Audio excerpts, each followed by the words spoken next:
What is 0.8% of 100? What is my unknown? That's why I'm going to mark this n.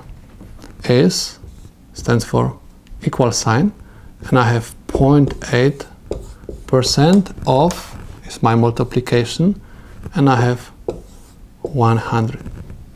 Okay?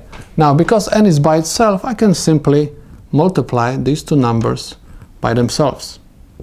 I have n is equal 0.8 times 100. Remember, anytime we multiply by 100, we have to move the decimal point twice to right. That's why I'm going to move my decimal point twice to right. 1, 2. That's why the answer for this multiplication is going to be simply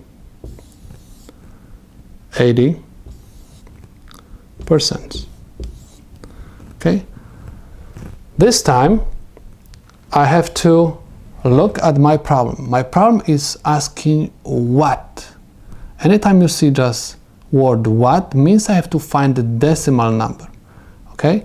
We have a formula which says anytime I want to find a decimal number, I have to divide percent number over 100%. That's why I'm going to have n equals percent number over 100%. Remember, percent and percent will cancel out. Now, if you don't have decimal point, you have to make it visible. It's always at the end of the number. Anytime you divide by 100, you move your decimal point twice to left. Okay? So my answer is going to be equal 0.8. N is equal 0.8.